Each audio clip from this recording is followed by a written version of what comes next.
All right, welcome to the very first episode of the Just Tube podcast. My name is Krishna, and before we actually get into the episode, I wanted to just quickly give an introduction as to what this whole thing is about. So I wear a couple different hats in my life. I wear a scientist hat, so I've been doing scientific research for a little over 10 years now. I have a PhD in molecular medicine, and also I'm a stand-up comic. I've been doing stand-up mostly in Florida, clubs and colleges and stuff like that, but never really integrated these two directly. And so when I got my PhD, I thought a lot about how and if it's even possible to integrate these two.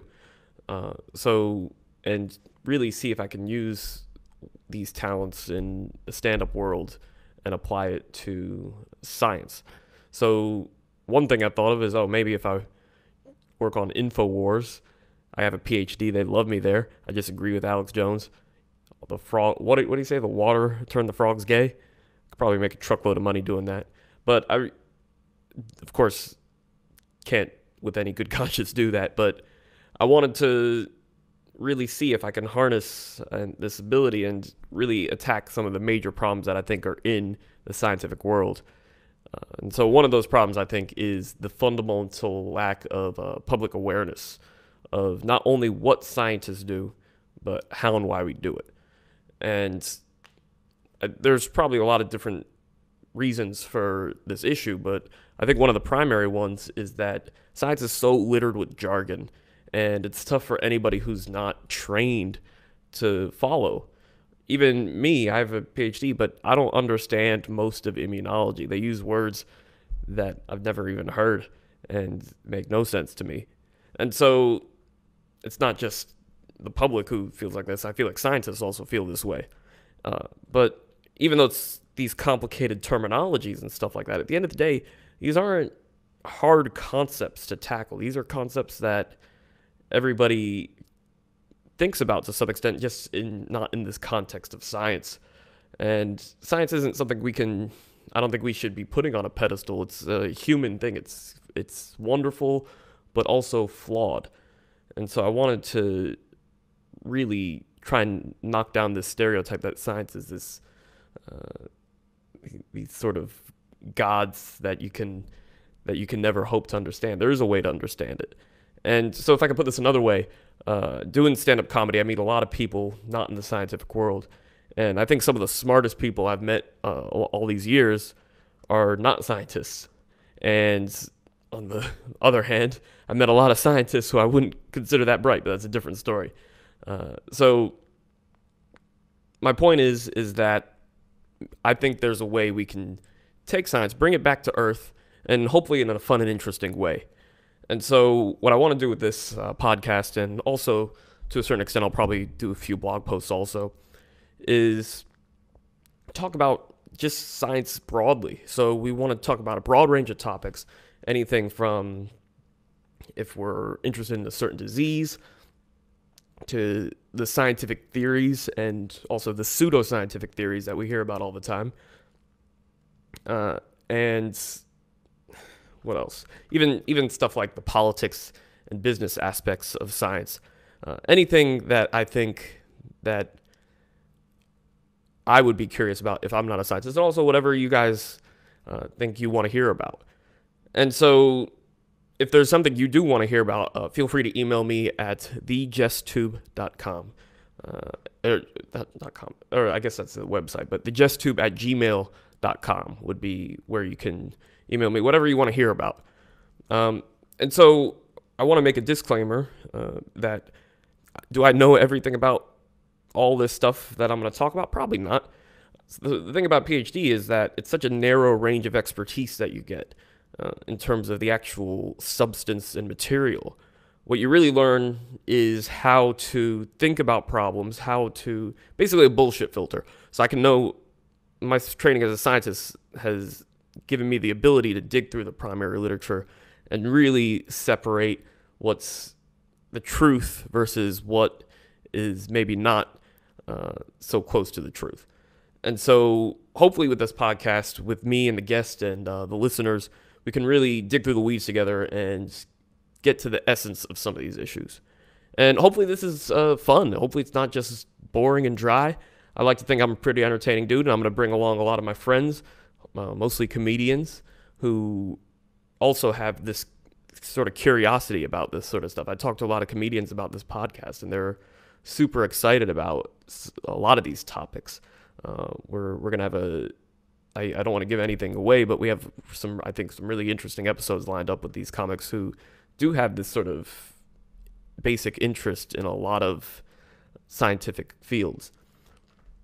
And again, not only are these cats hilarious, but also I think that comedians are some of the smartest people you'll ever meet. They're basically sociologists on stage. And so I think we can hopefully get to some really interesting places by promoting this sort of discussion. So if this all sounds like something you're into, I hope it is. If it is, like the JessTube on Facebook, subscribe on iTunes, check out the website, jesstube.com, whatever other platform I have going by the time I actually put this thing out. And yeah, hopefully let's go on this journey together and see where it takes us. So enough about me rambling, but speaking of rambling, that's going to be what this first episode is a lot like, because my very first guest that I interact with is Law Smith. So he's a fantastic comedian I've known for ages, based out of Tampa, and also happens to be an expert in the business and marketing world.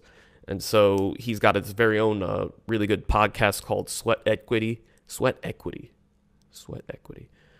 Yeah, so subscribe and check out his podcast. He's basically doing a very similar thing that I'm trying to do, but in the business world. So if you're interested in that sort of stuff, definitely check his stuff out. And so if you can imagine, what we're going to talk about for this first episode is how concepts in business and marketing relates to science. And with law, you're just bound to ramble, but I think we get to and wander, but we get to some really interesting places. So hopefully you guys enjoy it, and big shout out to Law, one for talking with me, and also for letting me use his studio while I was in Tampa. So hope you enjoy, and please leave your comments and feedback, and let me know what you think.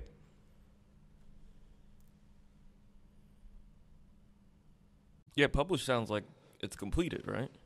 I don't know. They just updated the app, so I feel like an old man. I feel like my dad with an iPhone. I just want to make sure. As long as that red light on there is still recording, we're good. Oh, I see what it's doing. Okay. As far as I know. Because the reason I want to put it on a live stream is because you get both the backups, and you can always re-download YouTube. We do Facebook just because we have more people over there, but I think Vimeo is going to be legit. Yeah? Yeah. I think they're doing a different model. They just bought this company that makes this thing. The Mevo thing. Yeah, it's called Livestream. Okay. And I guess it's corporate consolidation everywhere online. I mean, it's just like Google, like Alphabet. Yeah. You know, they're just going to before you get too big, they're going to buy you out. Well, I always thought of Vimeo as like if I wanted to watch some show illegally and I couldn't find it on YouTube. That's what Vimeo was to me. Yeah. I never really thought about it. I thought it was more of the professional, the serious kind of YouTube. Oh, sure, but like if you're doing like educational things for your business, like I don't know, employee onboarding or something like that. Like I thought Vimeo was good for that. Or you really had like a unique I think of like a documentary or something like that, something corny. But I always feel like something in the woods with good cinematography. Yeah. If your camera is a certain amount of money, you gotta upload that to Vimeo. Yeah, you're definitely nothing in lower than 1080p. Yeah, because it preserves a lot of the quality. Then yeah, I see. I felt like that was a big selling point in the beginning, and then they realized most people were looking at the stuff on their phones. Right, exactly. That goes about 720 anyway. Yeah. I think the Android stuff goes to 1080 anyway. Yeah. Well, it's your podcast. Now I've hijacked it. Sure. No, I'm just using your stuff, man. Yeah. Thanks for doing this. So I thought we'd talk about because we've had a lot of car conversations about. I'm gonna keep a notepad. Yeah, sure. Because there's always fun stuff that comes up in a podcast, and then I forget it, and then I never look it up. Okay. Yeah. Okay. Yeah, I thought we always have conversations about the business of science and how it compares to the sort of corporate world, and because we talk a lot about grant writing and stuff like that, and I thought it would be fun to talk about the parallels and go into that. Yeah, I mean, I don't know. What did we talk about last time? I was trying to think this morning. I was like, we talked about something really interesting last time I saw you in person, I think, and you were at our house. It was almost like Groundhog's Day because you were at our house. Meaning yesterday? Saturday. Yeah. Well, Saturday really, but yesterday too. Yeah, as well. yeah. But it's one of those things where I was like, what did we talk about? Because I remember you told me about your roast before you left. Uh-huh. And you told me all the good jokes. And then we talked about some side conversation about science. And it was business science, but I can't. That was this weekend? No. This was a year ago. Oh, okay. I was like, before you moved out of Tampa. Okay, when Tripp was born. Yeah. I see. Because when you came over, it was almost. I had like a deja vu almost Saturday. Because it was like literally just a new baby. Yeah, I think so. And I haven't slept right, from the new baby. Yeah. So I'm sure it'll pop up. Well, I mean, anything in particular with business and science, I feel like. I don't know. I've been listening to a lot of science stuff that's, it feels like you can pay for whatever results you want. I mean, that's been going on forever. Yeah, so to a certain extent, it's like the more money you have, the more experiments, like the higher experiments you can do, like the higher level experiments you can do. And then at a certain point, you can start to do a brute force sort of thing with when that money sort of scales up. Right. And so it becomes a thing of the rich sort of getting richer, not only in terms of getting grants, but also in terms of getting results. The weird thing is, what I was thinking about was, I feel like you're gonna get a bunch of scientists that are disruptors, almost like Elon Musk, right? Because he's not a scientist necessarily; he's an engineer, if he's anything, right? Yeah. Whether that's a digital engineer or like a physical, actual on the ground engineer, but I feel like the problem with a lot of research is you basically have a board of directors, whether that's an actual board of directors or academia, which is a lot of it. Yeah, so I could talk about the academic side of things. Yeah. So a lot of times, so when you write a grant, and I'm sure it's the same way with you, is that you are writing to an expected result, and you sort of have this expectation how things will go. Objective, yeah. Right. Your mission. Right, exactly. But you have to say, okay, we're going to do these experiments and we're going to expect these results, and this is going to have this sort of impact. And you can write if it goes some other way, then we'll plan for this. But these are really relatively small part of a grant compared to this vision that you have. Mm-hmm. And then so say if your results take you in another direction, and if you're clever and willing to go with the flow, then you can write a new grant based on this new direction. But then your funding agency is like, oh, what happened to all that stuff? Right. You know what I mean? Yeah. Well, it's like a business plan. Sure. To me, you just essentially, so a business plan works like this. You have a executive summary. It's a one-pager in the beginning. Yeah. We have a specific aims page. You have a mission statement, right? Yeah. And it's always one sentence. And my teacher always taught me to do it. It says to be the scientific research for this kind of oncology or whatever it is, to be the best nerd agency, small business consulting firm, kind of hybrid. And then you have your vision. Then you have what the bigger thing you want to do. We want to bring customer service to the digital services age. We feel like there's a lot of people who have been screwed by people doing what we're doing here. But the grant is a similar thing. You want to change the world in a sense most of the time. The ego's still there. That's what's really funny. Of like, scientists are like the most egotistical.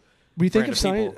I'm getting I'm trying to rechange my brain on how I think about scientists.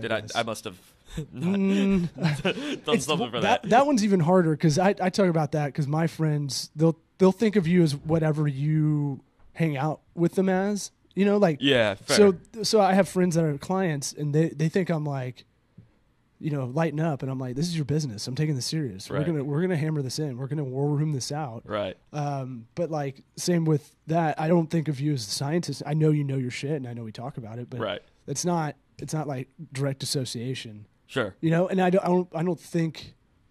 I think that's just us. Most people don't know.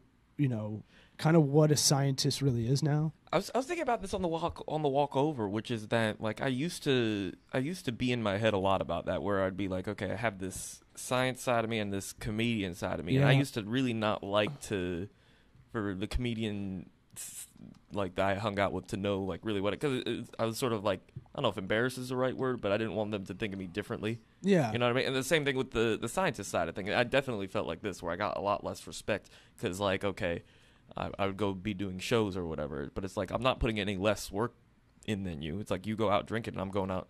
It's like, how is that any different? You know what I mean? Well, can I put a good spin on it for you? Sure. If you ever need to get out of that, because I use it to my advantage now. Yeah.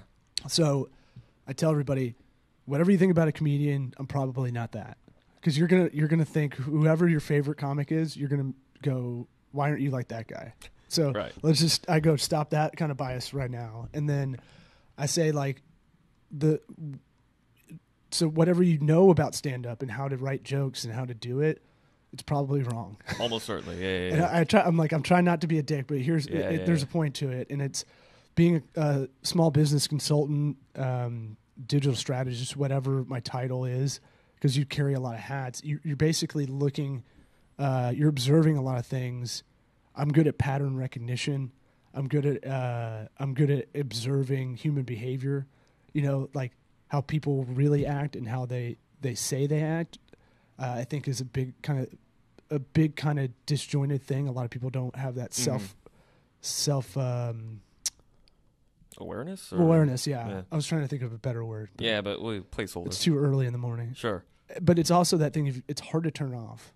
You know, like it's hard to turn off your brain to not kind of get like mildly obsessed with stuff. Sure. You know, I read about CRISPR or hear about it on what's the, God damn it. I'm about to say NPR. Whatever. All Things Considered or something like that. One of the bigger podcasts. Yeah. What does that thing say? Slow internet. You're slow internet. Yeah, you tell it.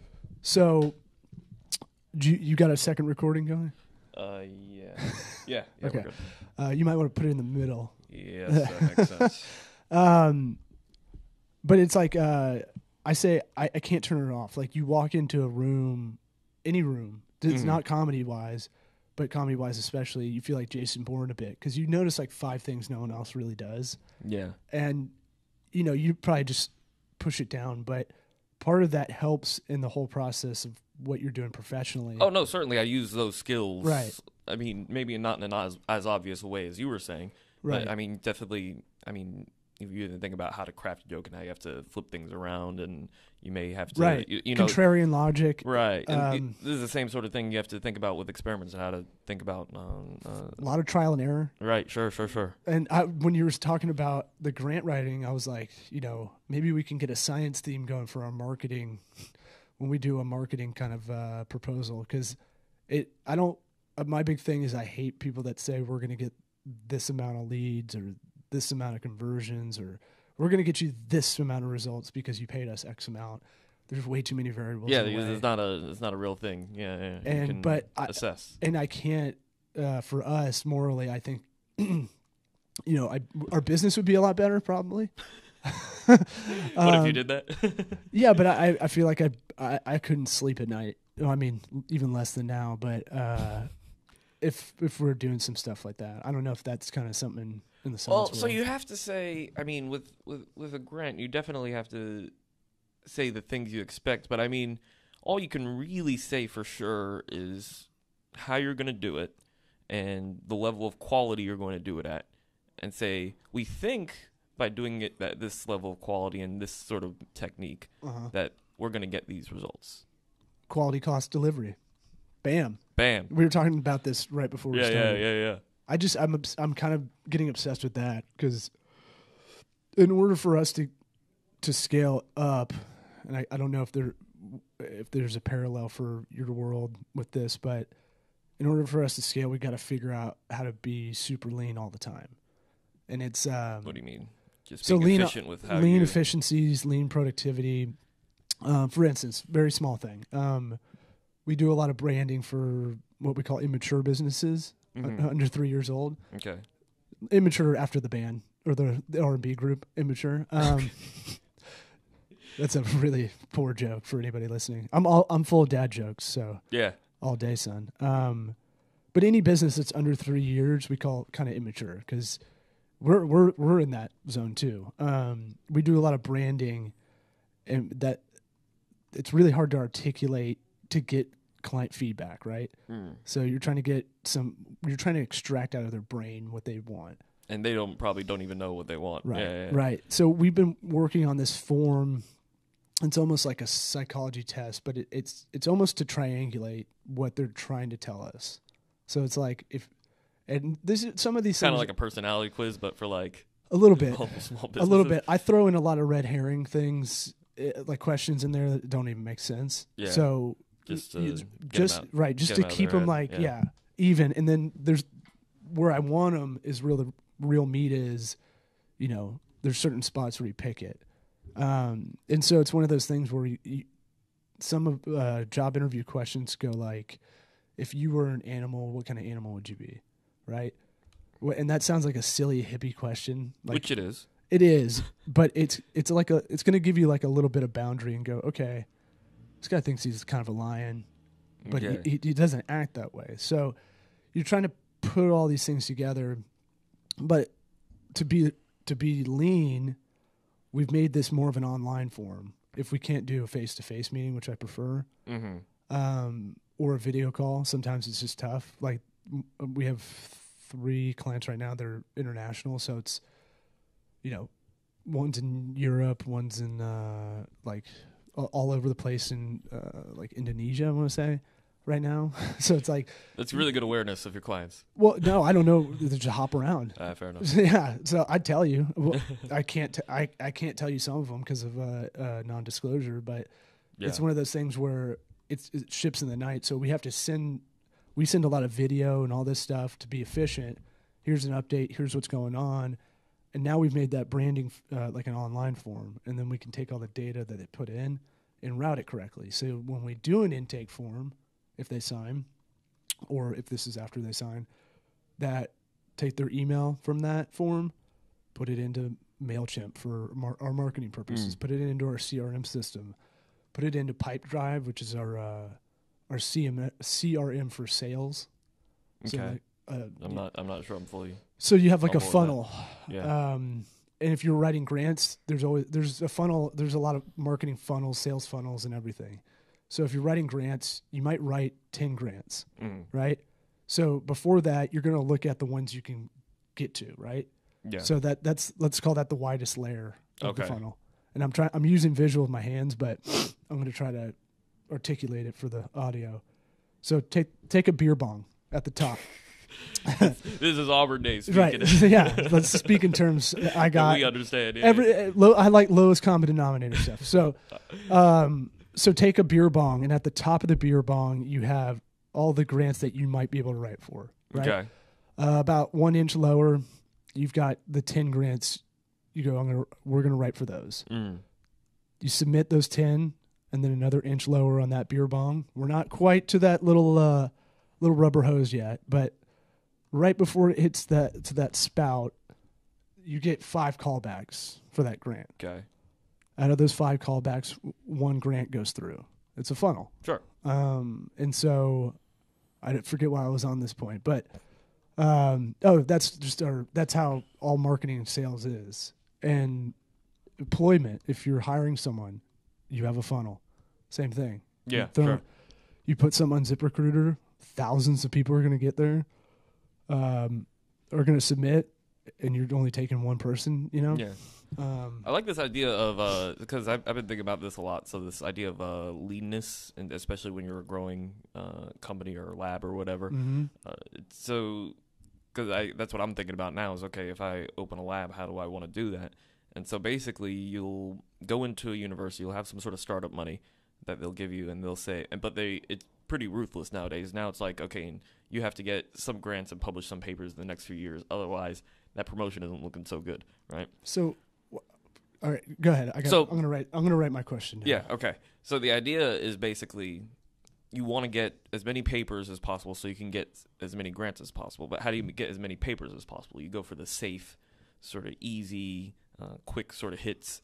and you just try and knock that out, right? And so that's the sort of smart way to do it. But a guy who who came up in my current lab right now, he kind of did the opposite. So he went huge risk, and probably there's 10 other guys who did exactly what he did and failed. But he went huge risk. He went for the structure. So basically, protein structures can be they're very high risk reward.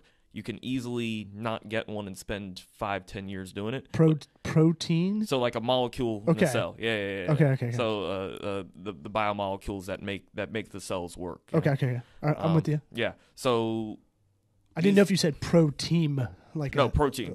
Yeah. A professional football team. No, that's... Sorry. No. So you can... Look, I'm an old man. I'm the oldest 33-year-old you know. All right. Jerry Maguire quotes aside. Let's... So you can really spend a lot of time on this sort of thing and utterly fail, right? And so basically he threw all of his resources into this project. He said, I'm going to get this, right? And basically ended up doing it. And so it's one of those things, if you get a structure to this level of challenge, then it's going to be a Nature Science Cell paper. These are our highest profile journals. These are the sort of, it's like Jordan's or something like that. You know, it's like, you can see that the name of that journal and just know that this is high quality, high impact research. Okay. Right? And so he got that, and so it worked out for him. But you can easily imagine there's 10 other guys who tried a similar high risk, high reward approach who failed and then ended up going out of academia. And this is your buddy? I met him, but not. Yeah. But you heard the story that worked, right? Right. No, exactly. You don't hear the stories that don't work. Right. And same with I'm sure a lot of accolades that go on in your community. Like it's the iceberg stuff. I got a great story that didn't work. Go for it. So there's this guy, Doug Prasher. So he noticed in I guess is some jellyfish that there's something glowing in there. Right. And so the question is, what is it that's glowing in there? And so he's just sort of interested in basic biology, stuff like that. And most people probably thought it was just some I don't know, some small molecule, some they're making some metabolite, whatever. It turned out to be this protein called green fluorescent protein. Okay. Right. So he figured out the gene, but then ran out of money, and the project died. Right. So but then he sent the materials out to a few other people, and so the reason why fluorescent protein is so much more interesting than a fluorescent molecule is that you can connect the protein to another protein, make a fusion protein, and now you can track where the original protein is going in cells. Okay. And so now you have this sort of visual way of tracking molecules in the cell. Okay. That makes sense? Yeah. So I have to close my eyes to visualize stuff sometimes. So he sent these genes out. He sent his information out to some other people. He crashed. His lab crashed and burned. And those 3 guys pushed it forward, got the major results. They ended up winning the Nobel Prize for green fluorescent protein. Meanwhile, this guy was driving. He was working for a car dealership, driving around. What? Yeah, he fell that fast. He was. I think he was driving around. You know, when you're doing like rental cars or whatever, you shuttle people around for the rental cars or whatever. Oh, jeez. Yeah. What? Well, because y'all's stuff is so specific, it's not like, you can get a couple rocket scientists to do some. Like I worked at a mutual fund company. My boss won a Nobel Prize, actually. Look up Fama and French passive investing theory. Basically, they're like work with the markets, don't work against them. But by the time I got there in 06, 07, in the Santa Monica office, there was they just hired a guy that was a rocket scientist that they wanted him to apply, his brain to what they're doing. But I don't think there's a lot of like 1-for-1 stuff y'all can do other than academia, And I think one of the things I was thinking when you were throwing that scenario from the guy that did a very risky kind of strategy was, why go the academia route? I feel like that I know it's probably programmed in you. Like sure. When people start their own small business, the first thing they think is they got to get an SBA loan. or like a, some kind of loan. Yeah. And there's a lot of options out there as far as like getting credit lines, or there's a lot of online options that are a lot cheaper than a lot of these big banks now.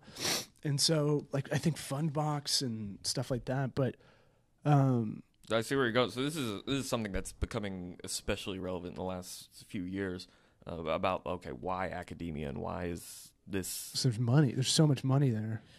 Not really. Resources. So part of what the issue is that the way that PhD programs are built nowadays is towards academia. You're learning a skill set that is very specific for academia. Uh-huh. If you want to get into industry, then you gotta work through the trenches in industry for a little bit, or work in a lab that is maybe industry focused. But I'm taking the mic out. Yeah, sure. Yeah. But for the most part, they're trying to train people to become academic scientists. Right. Keep you in their machine. The issue is that there's not enough jobs for academic scientists. Yep. So part of it is the system of tenure. So you got these old guys who are just they're not doing anything productive. They're just sitting in chairs. And you see it on a micro level at your local elementary, high school. Sure. So just waiting for people to. Part of it is budget cuts. Part of it is same. Yeah. So, and I'm sure I'm even forgetting about some other reasons. But yeah. So then there are several other options that people do nowadays for academia.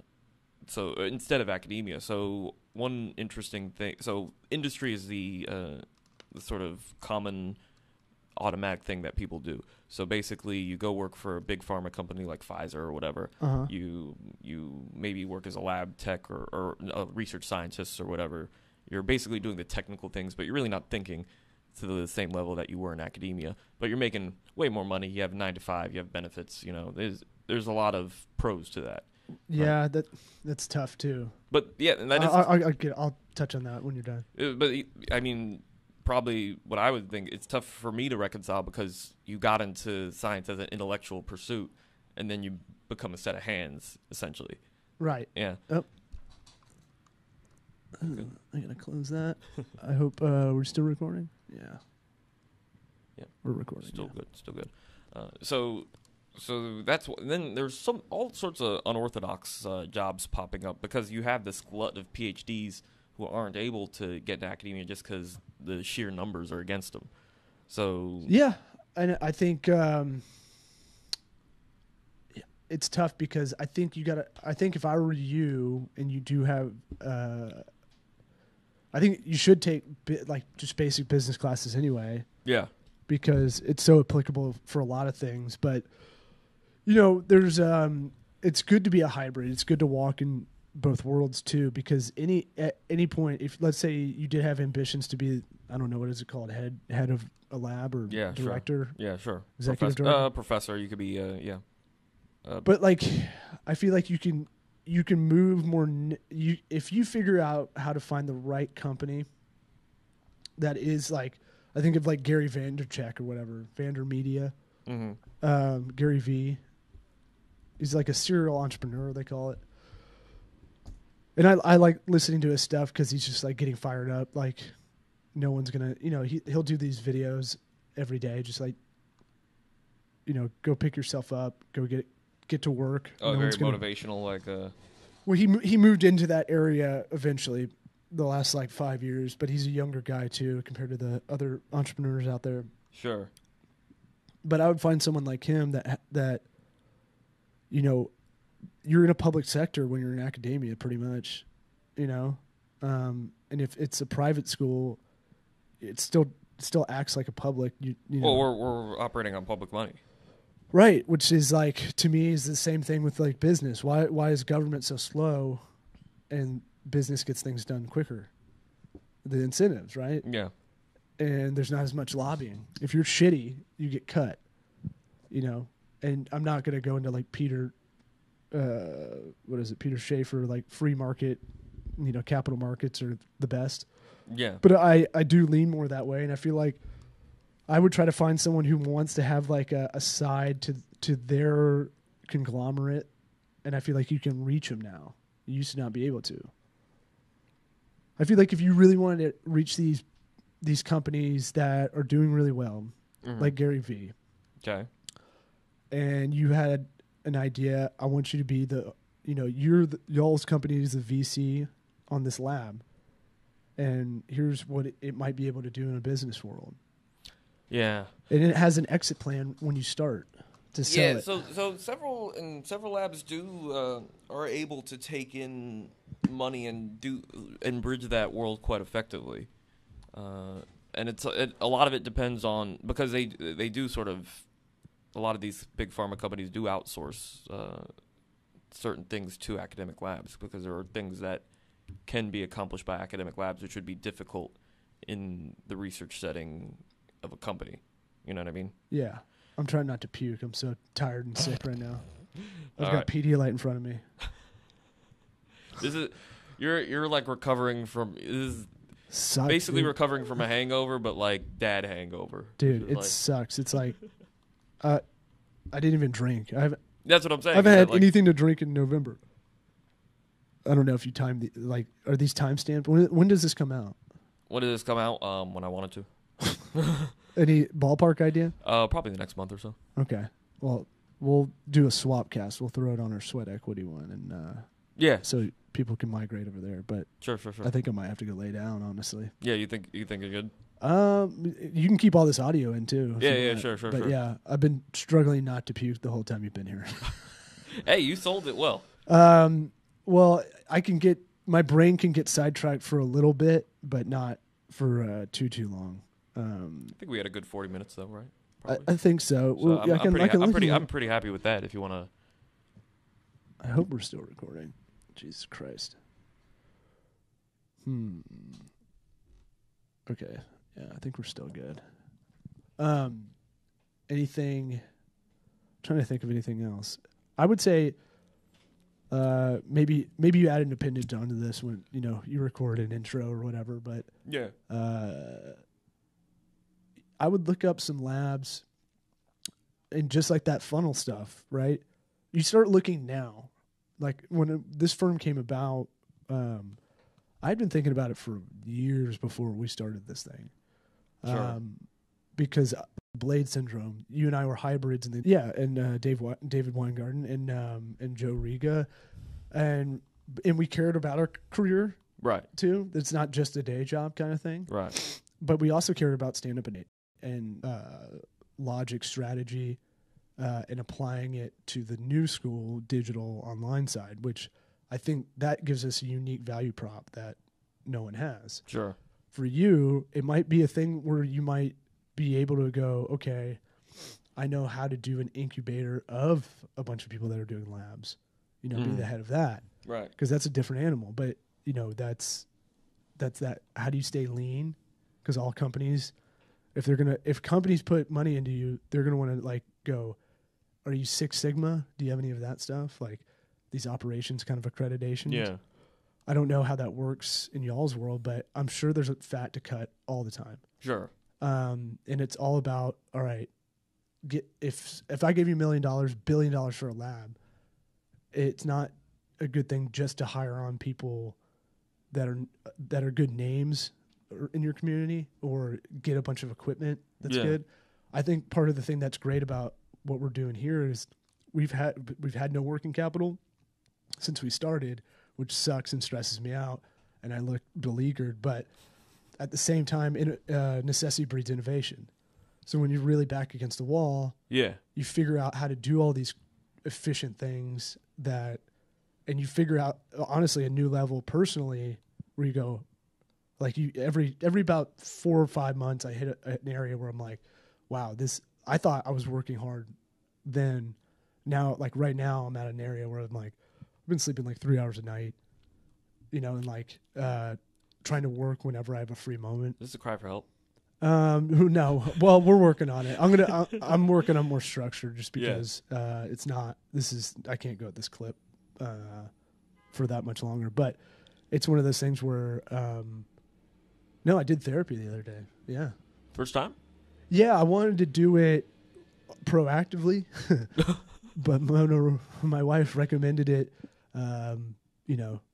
get your shit together kind of thing. And I was preventative maintenance on a car or something. Yeah. Well, I mean, it doesn't bother me that much. I think it's weird if I talk to my family about it, but yeah, you can, because they're kind of old school in that way. But I bet if I told them, they'd be fine. But I don't really want to talk to them about it. Mm-hmm. But I was like, well, I'm not doing stand up right now actively, and so that was halfway therapeutic.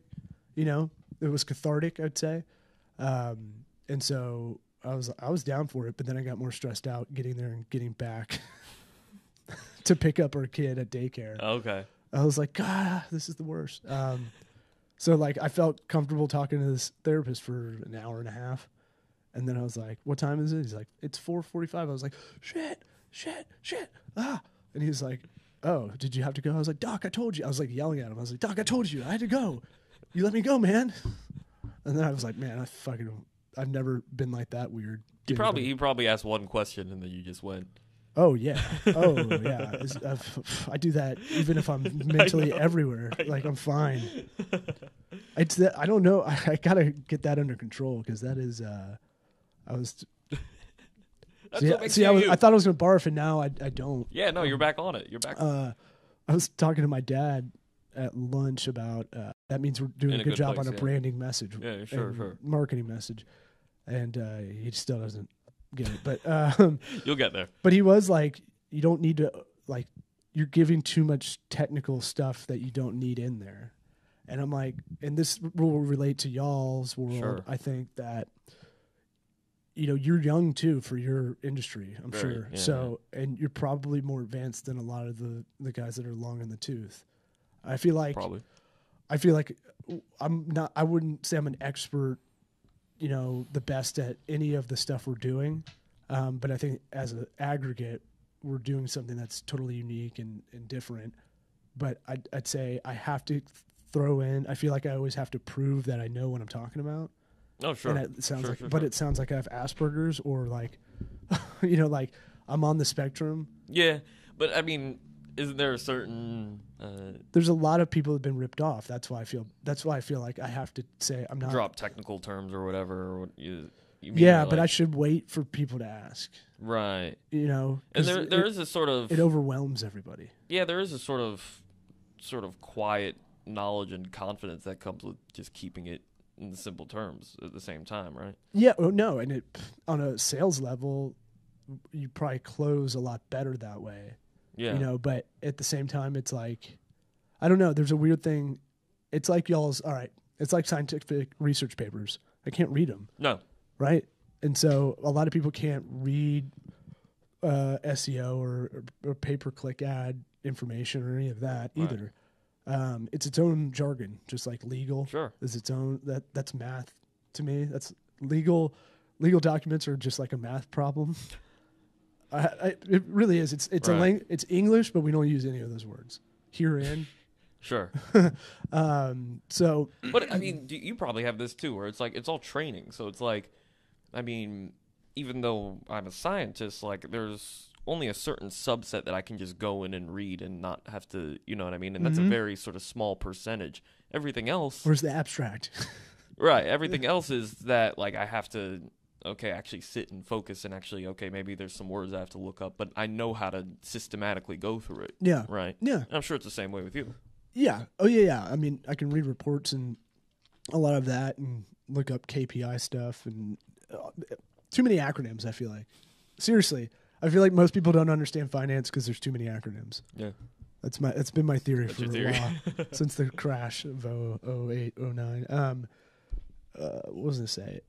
Yeah, I think there's... did you ever look up that thing, Alan Alda? Yeah. I was just talking about this with my boss. Yeah. Okay. And I thought it was enough to make me want to send it to you. But I do feel like communication in your world is like... The way he was talking about it, I was like... I didn't want to buy it because I'm always skeptical of actors at first anyway, if I hear them in an interview. Sure. And I'm like, all right. That's probably a good instinct. I give him 10 minutes, yeah, especially now. Right. We're doing this mid-November when a lot of stuff's breaking out. But right. It's the thing of like, yeah, but this guy's old school. This guy seems very smart. I feel like the guys back in the day that make it this far, I feel like you're a pretty smart guy. Right. Plus, I used to watch MASH back in the day. That's the real reason, huh? I had to. My mom watched it. Reruns of MASH all the time. As a 5-year-old. It's a pretty dark comedy if you really look at it. Or dramedy? Anyway. So there's a huge gap between, and I see it in our world, there's a huge communication gap, right? Yeah. And I think what he's trying to do is figure out how to coach up a lot of people to be able to speak about this stuff. Yeah, and I think the science world is especially in that sort of rut right now.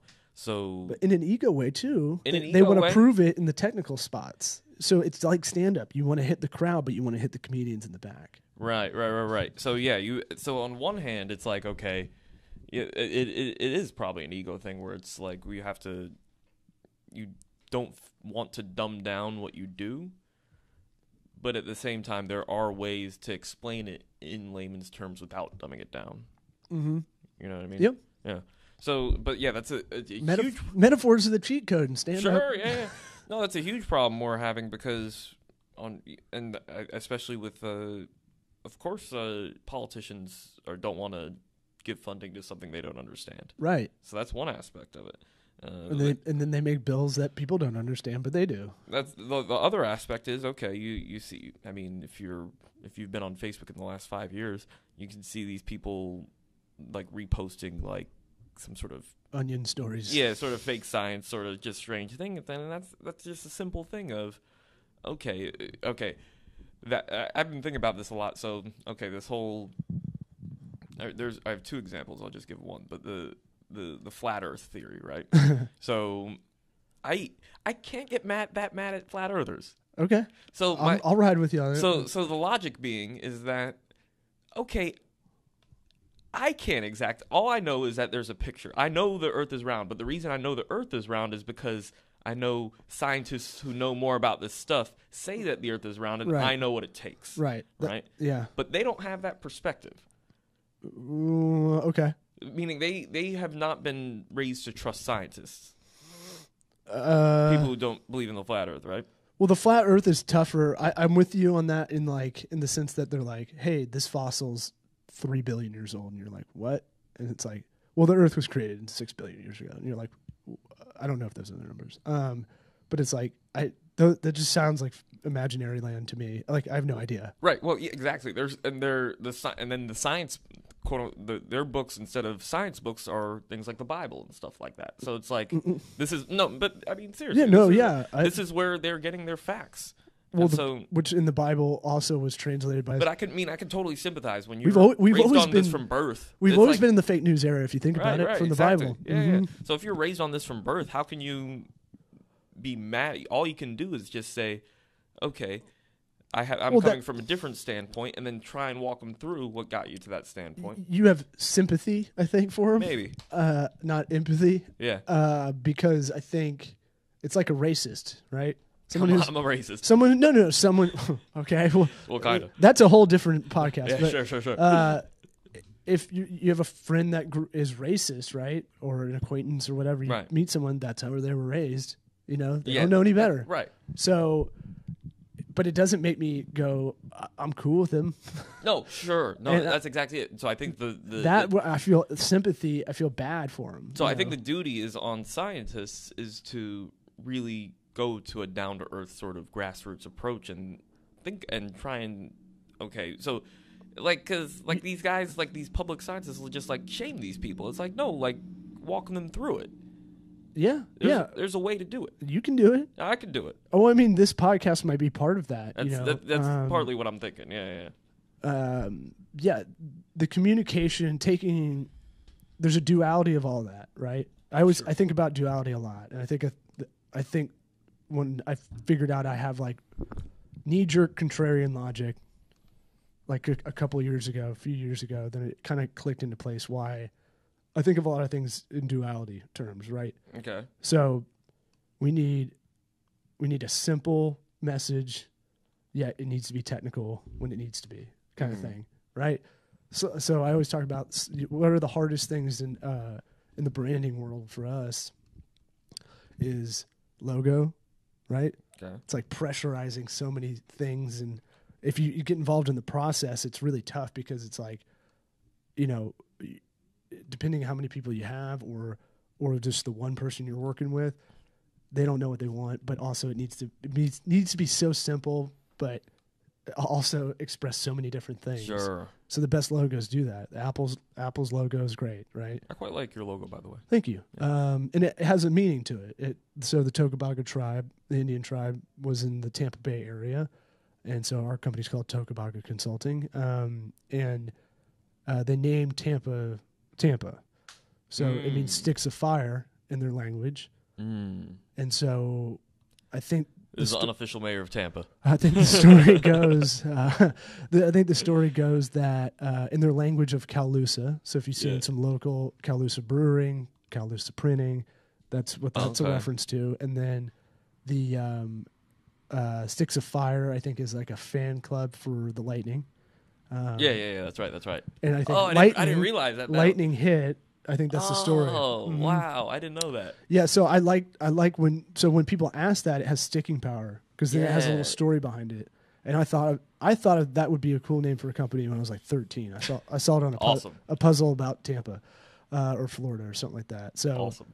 Yeah, I have that weird memory where I can remember like terrible 80s movies. Like no one remembers a scene that I can remember like a scene of just one of the guys. This probably just goes back to the Asperger's part. Maybe. I mean, my wife thinks I'm on the spectrum of sorts, but a slogan, tagline, those are really hard, right? Copy. Sure. It's always tough, but because you're trying to squeeze this thing down to its bare minimum, no fat.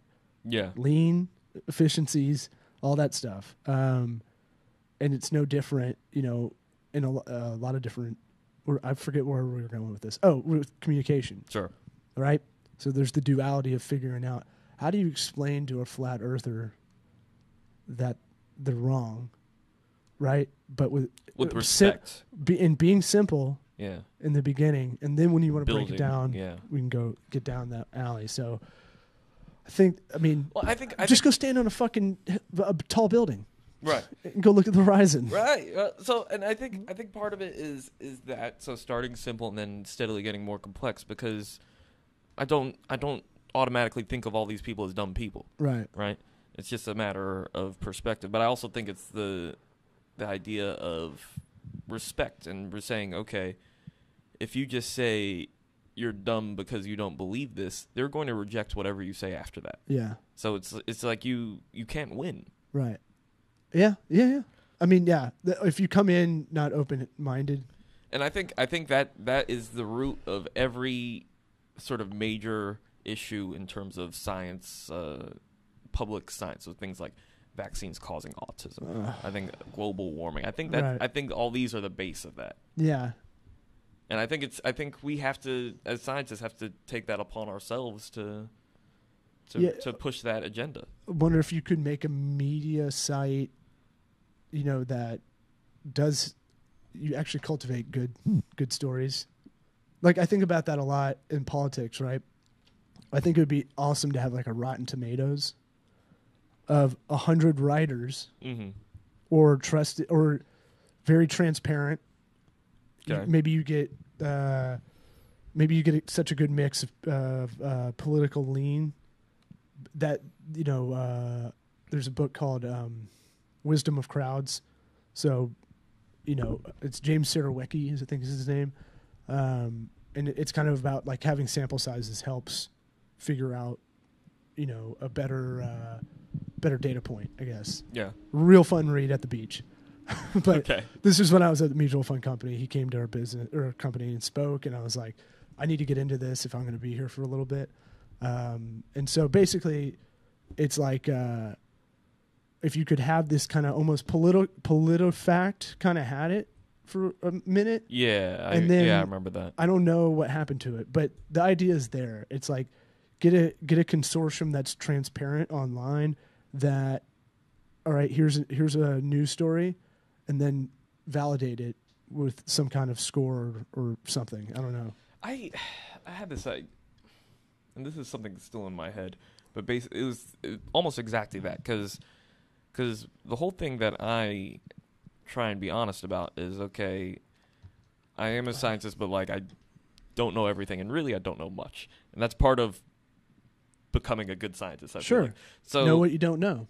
Right. And so but what I do have is that I know people who know about, like, if I needed to tell you about if you ask me any question about science, I'd be like, okay, if you give me enough time, I could probably figure it out, but I can call a guy and they can explain it too. Right. Mm-hmm. So I always thought about that. So like, okay, starting something where sort of very reactionary, something comes out in the news, mm-hmm. and then bam, I say, okay, this is your wheelhouse, and then.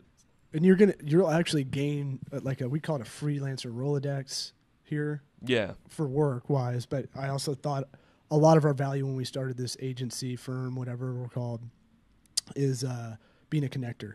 Yeah, and exactly. I proactively do that. Yeah. And having a podcast, Sweat Equity, on iTunes, laughable, whatever. Hashtag. Is the thing of like, it gave me a reason to reach out to people I never would have and talk to them for an hour. Yeah.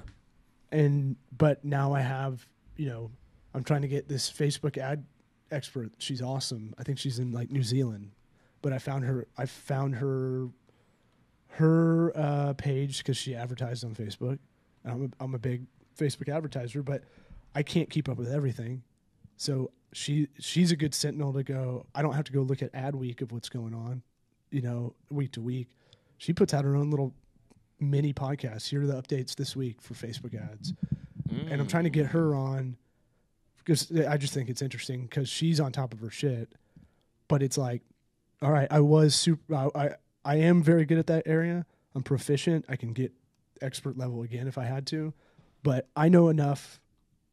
I can do most campaigns on my own if I have to, and that's what you need as a manager. You need to be able to do everything if you have to. But she's the person we're trying to get on the podcast because she knows right. The math.